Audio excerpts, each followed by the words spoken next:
Newsfirst, Newsline with Faraz, Shauketaly. And a very good morning to you. This is Newsline Live. We're broadcasting, as usual, from the Newsfirst studios in Dawson Street in Colombo. And as the year draws to an end, the last day, the last program for 2019, we should be doing a roundup.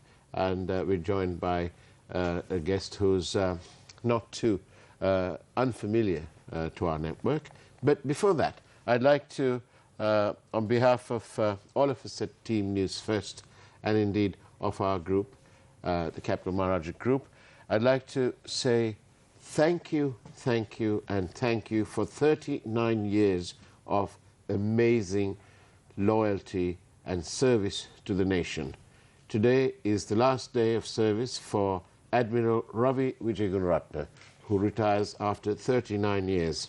He's got a little matter to attend to in the courts, but we hope that it'll be all done and dusted by the 8th of January, after which we hope to honor him by having him on our program. That's thank you very much to Admiral Ravi Wijegunratne, the retiring Chief of Defence Services, after 39 years of loyal service. And moving on for this morning, our guest this morning on Newsline Live is the editor, the news editor of the Island newspaper, Mr. Shamindra Ferdinando. Very good morning to you, Shamindra.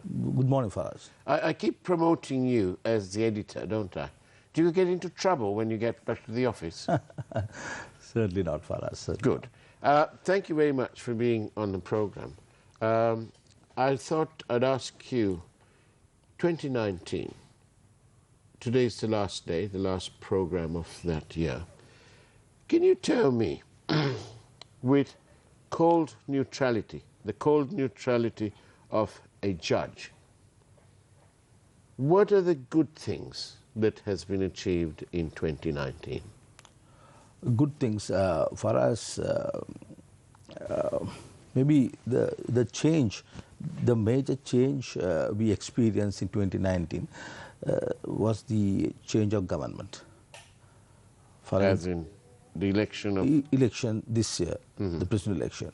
So I do not want to say whether it's good or bad, but it's a huge change, a significant change. Right. And as you mentioned about the retiring Chief of Defence Staff, yes, Admiral Ravi Wijegunratne, I must mention that he was arrested in this year, yes, and he was sent to Lanka, right? Yes. A person who has served the country loyally, yeah, and he done his role in the battlefield. And unfortunately, he was among those who was arrested by the previous government and sent to Lanka. So the case is pending. yeah. So even after he retires from the Sri Lankan Navy, I mean, he retired from the Navy and he was appointed the CDS, he will have to face this case. And isn't that the irony? Because after 39 years of service, technically speaking, when Admiral Ravi Wijegunratne leaves today, he's technically leaving without his pension. After 39 years, I think that's ironic. For us, you know, actually I like to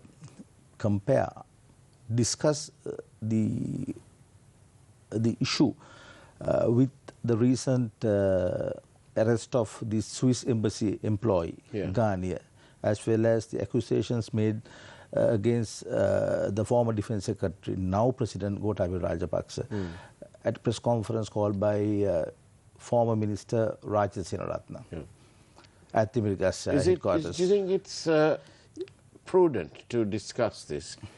Because there's something happening in the courts with this, isn't it? For us, I think we can discuss these issues without commenting on actual rulings and decisions taken by the court. But I must tell you, the 2019, the period before the presidential election and after the presidential election, dominated by accusations made against the Sri Lankan government. Yeah. And, you know, very serious allegations now. Just compare the accusations made by two persons invited by MP Rajasena Ratna, what they said was people abducted on the orders of the former Defence Secretary were killed and their bodies thrown into a tank in Monoragala. Do you know that there's something called journalistic flourish? Obviously, you know that. But there's also, obviously, something called political flourish. And, you know, we may have a giggle about this, but it's serious. But honestly, I don't know about you. I take these press conferences with a pinch of salt, a healthy dose of salt. I know we shouldn't, but that's the bottom line.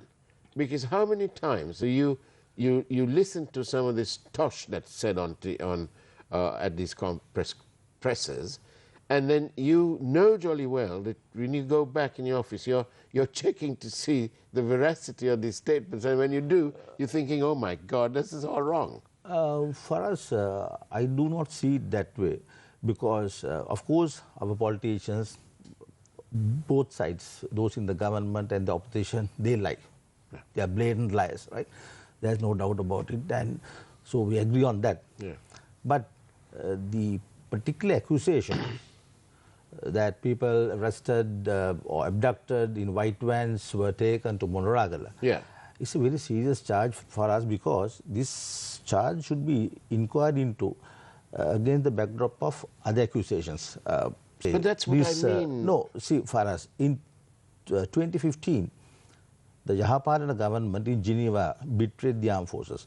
The Yahapalana government co-sponsored a resolution on the basis that the Sri Lankan army killed 40,000 people, right? That's see, right. In 2018, Faraz, 2018, the former Northern Chief Minister, Vigneswara, he said 100 people arrested by the army who were in rehabilitation were poisoned to death. So see, when a government does not respond to accusations, when they fail to tackle these issues, interested parties make accusations. So that's why, see, the day after Inspector Nishantha Silva left the country and secured asylum in Switzerland, a person working for the Swiss embassy alleged that she was abducted on 25th of that month. The ambassador complained to Prime Minister Mahinda Rajapaksa. They received a written complaint. Right now, subsequently, it was proved that was a total, there was no basis for that claim. But yesterday's court proceedings were very interesting for us. Right? Now, have you ever heard of a case where when they say that a person is very sick and she is under pressure, she has been arrested by the government and, you know, various accusations, these Ghanaian's children, 3 children and her mother on holiday in Singapore. The Attorney General's Department claimed that they are in Switzerland. I too have my serious concerns, shall we say, but I'm going to leave it in the hands of our supposedly independent, strong judicial system. I only wish that the judicial system, which is groaning under the weight load, something can be done to increase the speed with which justice is meted out in this country. And that brings me nicely to this other topic. But can I add something? Please do. But don't forget, the Bar Association of Sri Lanka accepted money from perpetual treasuries in 2016 after the, I wouldn't be surprised if I wouldn't. And recently, Attorney General's Department received funding from the Chinese embassy. So, I respect the judiciary. I respect. But at the same time, for us, there are the issues. There are the issues. But look at it this way. 2019, actually yesterday, was 2 years since the Presidential Commission of Inquiry report into the issuance of treasury bonds by the Central Bank of Sri Lanka was concluded and handed to President Maithripala Sirisena. 2 years. Today is 4 years and 10 months. 4 years and 10 months since the bond scam occurred. It is 4 years, 10 months and still counting when Newsfirst has championed the search for the truth and for accountability and for responsibility in what the Attorney General's Department described as the largest scam ever perpetrated on independent Sri Lanka. The annoying part of this whole thing is that these people continue to be on the outside. Arjuna Mahendran is not in Sri Lanka. He's managed to evade giving a statement to the Sri Lankan authorities. And he's somewhere. We think he's in Singapore. God knows. He's not here. That's the point. He's a Singaporean. So, I mean, he can be The here. worst is yet to come. The second bond, which was in March 2016. Consider this, Shamindra. The term, the area given to the Presidential Commission of Inquiry was from the first bond to the 30th of March 2016. It's the date that the second bond was issued. They can't possibly have gone into it. But they did. But they did. They said they couldn't find anything wrong. What do you mean you couldn't find anything wrong? Excuse me, if they found the first bond, they found collusion between Arjuna Mahendran and his son-in-law Arjuna Locious. All right? Now, they also say that there was an immediate loss of 688 million and so on. They also say in the report that this cost the EPF 8,500 million rupees, 8.5 billion rupees. Now then, the penalty for that under the Monetary Law Act and all the other acts that are relevant to this, the penalty to that is twice that amount. That's 17 billion rupees. All right? The former Prime Minister, Ranil Wickremesinghe, had the audacity, joined by his comrade, Malik Samaravikrama, in saying that Tamba Satayak me ratatu paduak ne. That is because they say that the central bank has got 11 billion rupees worth of bonds stuck there. They're holding it on until proceedings are finished. Well, really, I'd like to know why nobody's talking about the second bond. If the first bond was found, they found fault with it, if the first one was found fault with, then, in my humble citizen Lanka opinion, the second bond has a good chance of being the proceeds of a crime. If the first one they found fault with it, then to me it's obvious that the second one has an element of proceeds of crime. Governor Dr. Indrajit Kumaraswamy, who's just retired, and do enjoy your retirement, says that, what do you mean we didn't do anything about the second bond? We did a forensic audit. Yeah, right, but we can't see it. Because the Attorney General says in his wisdom, he says, no, we've got to keep it because we might need it as evidence. But my point is that there has never been an investigation into the second bond the way they did the investigation into the first bond. Yeah. And why? Well, so, I mean, for me, as well as I know, the second bond, it was far bigger than the first one. 7 times bigger. Yeah. Over 7 times. So, I think not only the UMP, the entire parliamentary political system is responsible for this. Up to today, the parliament did not even discuss the report submitted by the Presidential Commission. So you will realize that both parties, whatever the debates, the differences between the two major political parties and the political parties represented in Parliament, yeah. They are protecting their people for us, because but they are. the names of lawmakers were revealed. Those who took calls to the Mahendrans, up to today, nothing. And I'm telling you, for us, all these people, all of them will be contesting the 2020 parliamentary polls. It's absolutely disgraceful. It's disgraceful. For Parliament, actually, you know, for us, the former Justice Minister is on record as having said that this is the worst, the most corrupt institution in the country, right? The Justice Minister. So, words almost fail me, but we must, you know, the other point here, and not many people realize this, that these forensic audits have been ordered through the central bank, but it is the central bank who issued the bonds. It's like a home and home match. I'm sorry, there is a school of thought to say that these are being done by experts from outside.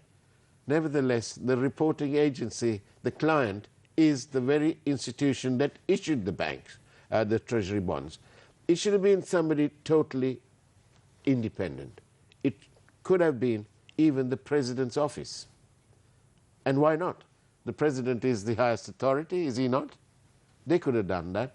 Or maybe the Supreme Court could have ordered that. I don't know. But it's odd that when the client is paying for the forensic audits, and now we're told we can't see it anyway. And the other point, Austin Fernando, secretary to then president, decided to archive the report, including the 106 pages that are said to be sensitive. No, Faraz, I mean, how can it be you are more surprised sensitive? only about this, no, Faraz, but if you take I'm all the other surprised about parliamentary this reports, because- Faraz, yeah.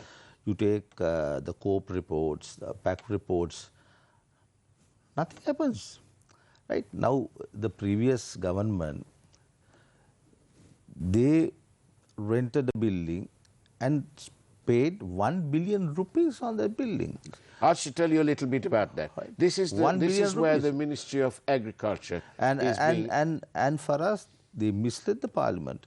What they said was the parliament for the sectoral oversight committees. That's right. They wanted to shift those sectoral oversight committees to the agriculture ministry, Yeah. and they shifted the officers to this building owned by Savita Perera's husband. Yeah. Right. And So I'll tell you a 1 few billion details about that. They paid the rent 5 years in advance. They also paid the cleaning charges for 5 years in advance. Accepting, that doesn't matter, I suppose, I don't know.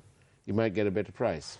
But for the first 2 years, they couldn't have wanted cleaning because the building was being remade, was being reconstructed internally. So why pay for 2 years of cleaning services? And the list of deviations, departures from due process goes on and on and on. Nobody is talking about the way that the coal was supplied, the way that the conscience of the Supreme Court was disturbed in the actions of various public officers in the purchase of coal. Maitri Gunaratta was the chairman of Lanka Coal. He was removed.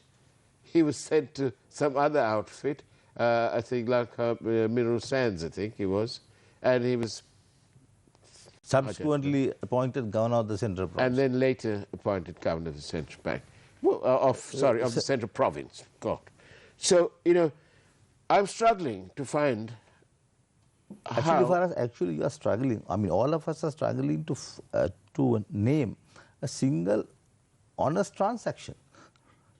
Well, that's true. Just tell me one single transaction where there's no controversy. I want to say something. Can you?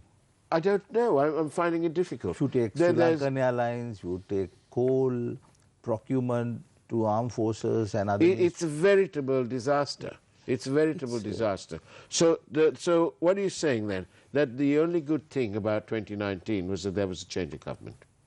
Change of government, I think, but there's no stability in this country for us in spite of the change of government, because this government lacks a simple majority in parliament, right? The UMP-led group has more MPs in parliament, so they'll have to wait till the parliamentary polls in late April or early May 2020 to have a stable parliament. So I don't know, because the TNA says that the TNA will help the UMP to form the government, and you know, for us, I think this Ghanaia's incident and these accusations regarding Shamira, I want to say something. I've got several messages from our viewers. Thank you very much, actually, for continuing to send your messages. Several messages complaining that we are discussing something that is in the court system. So, shall we leave it? Shall we see? We know that there's that controversy. We know it's going on, and we await to see how matters will turn out. But I don't think we'll be able to discuss anything then. I mean, in this country, because everything is under the court system. I mean, but I'll tell you what I'll do. I'd like to invite you to have a cup of tea. Would you? Can I pour you a cup of tea? My brand new tea set. Please. Yes, you know. And thanks to Jones Tea, we're going to have some nice tea here. I'll pour the tea to you. Look, isn't it lovely? Nice colour there. Thank you. Is that enough? Enough. And there's sugar here. You can have some sugar. I won't have sugar because, you know, it's bad for the old diabetes. Now then, I'll tell you something else too. Some good thing. My dear friend Bandula was diagnosed with a form of cancer, right? And this has gone in there. Was diagnosed with cancer. But I'll tell you the good thing here is that the level of support for him has been absolutely outstanding.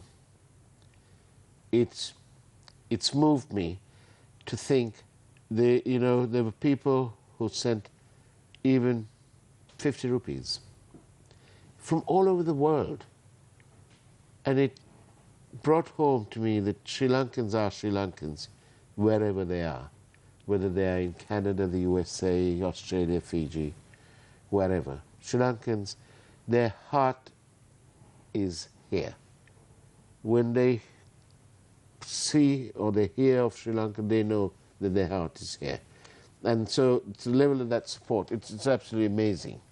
And to me, that was the good thing, that humanity is still here with us. And I don't want to go all soppy and, about this thing, but to me, it was one of the outstanding things in 2019.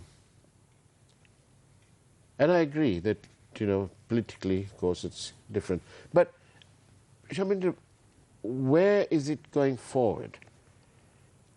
How are we going forward? We have a president who wants to have professionals in all places where state institutions are concerned and so on. It's very good.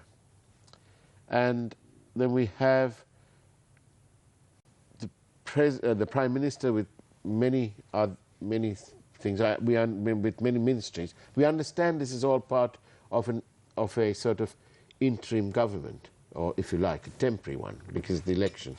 But I want to ask you this. The same people who went to court because one side didn't have 113 suddenly abandoned everything. They've gone. But they went to court. So where's the system? What message are you sending to the public? Actually, for us, we don't have a system, right? We do. Our system is unique, where defeated candidates can be appointed through the national list, right? People can get into parliament through one political party and switch allegiance to some other political party, right? So anything possible in Sri Lankan politics for us, right? Now, that's why, can you believe the TNA spokesman, Sumandiran, taking part in a Sirikota press conference recently to defend Rajitha Senaratne? Can you explain, have you ever seen that? It's a very serious charge made against the former minister,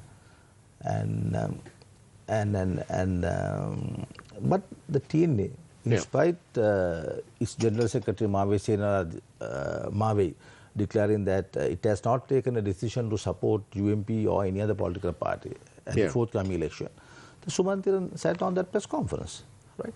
So there are alliances.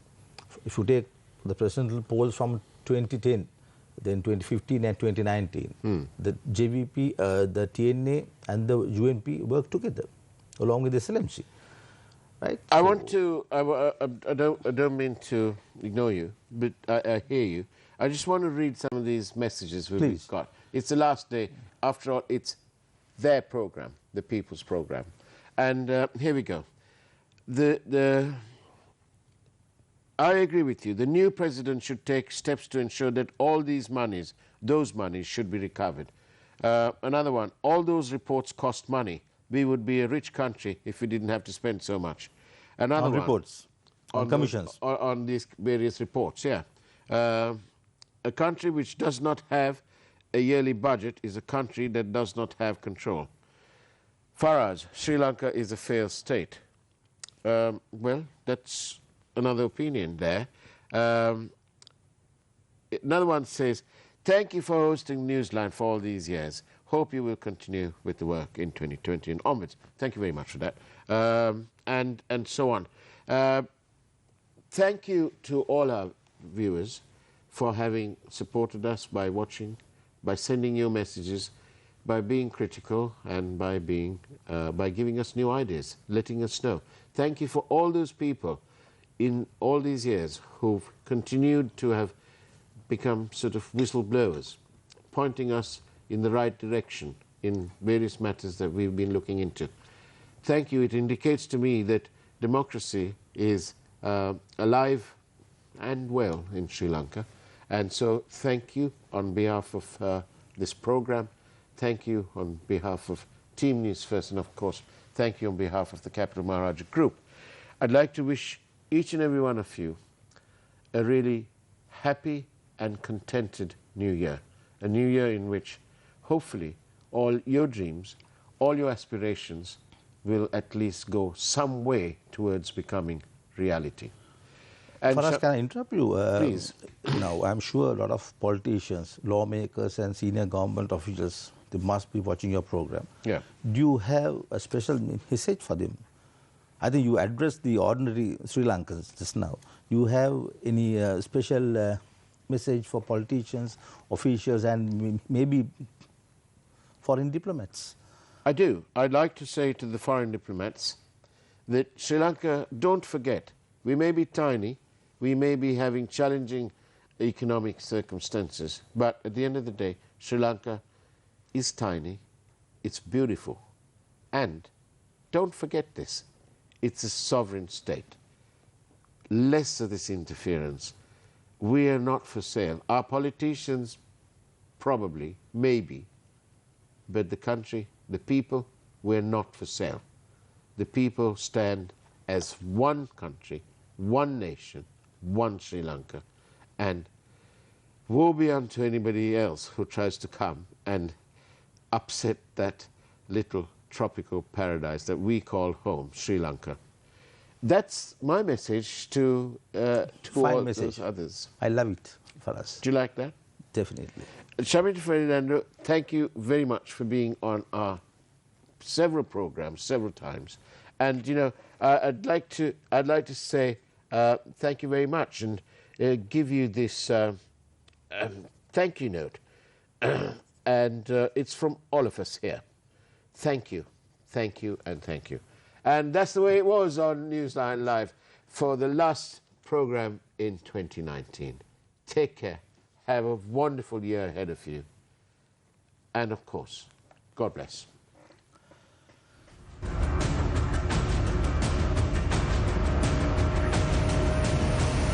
News First, Newsline with Faraz Shauketaly.